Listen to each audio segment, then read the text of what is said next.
كما كتعرفوا بان هاد لي كيسيونير هذا كيسيونير انتراكتيف هما مهمين بزاف باش يميموريزي ليليف هاد البيس دو تياتر أنتيغون.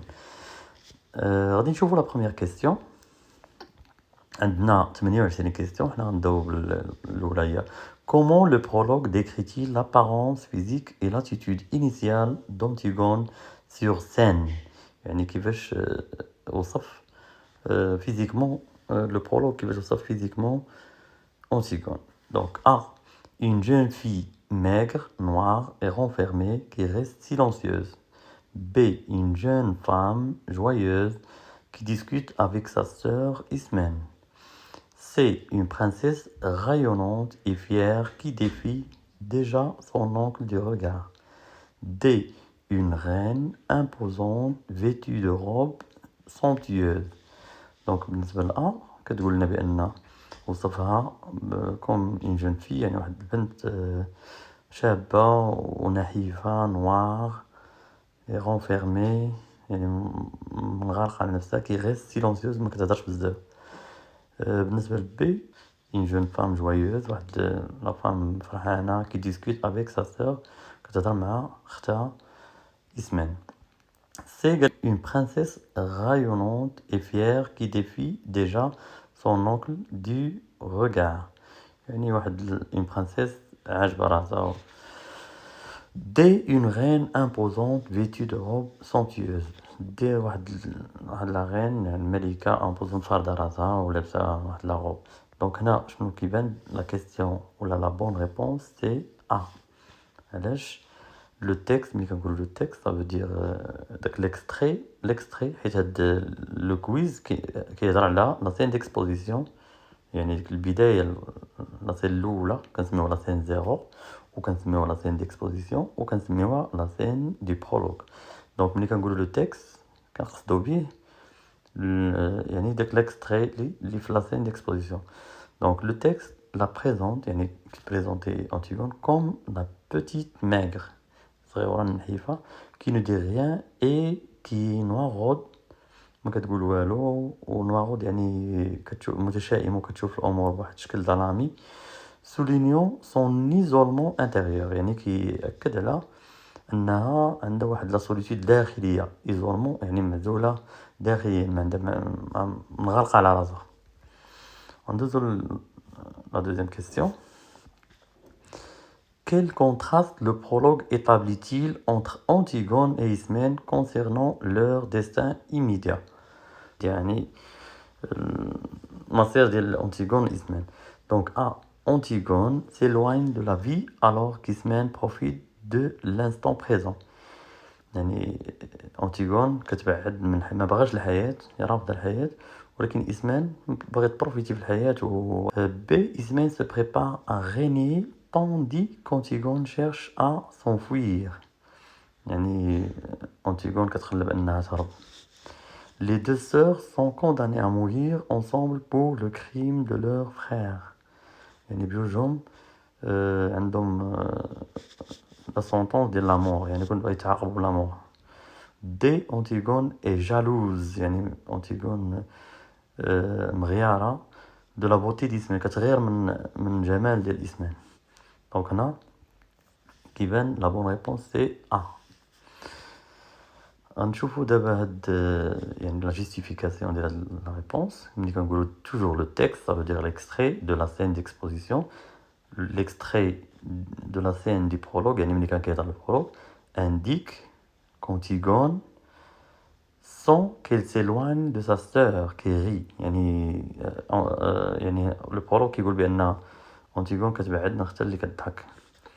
Car Antigone va mourir le soir même، يعني غادي تموت في هذيك الليلة نيت. On passe à la troisième question. Pourquoi le choix d'Aimon de demander Antigone au mariage est-il présenté comme surprenant؟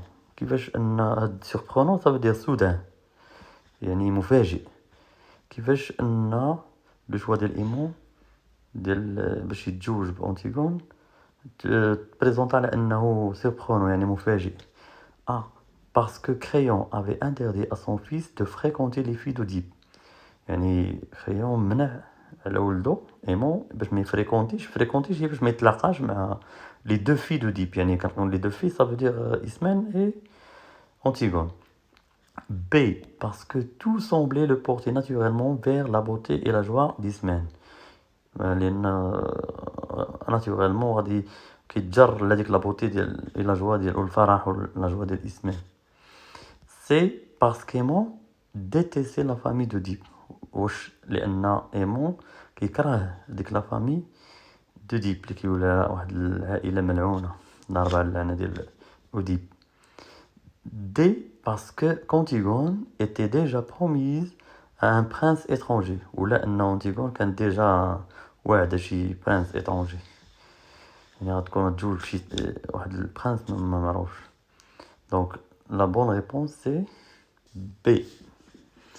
Donc la justification, le prologue explique que son goût pour la danse, la réussite et la sensualité le dirigeait logiquement vers Ismène.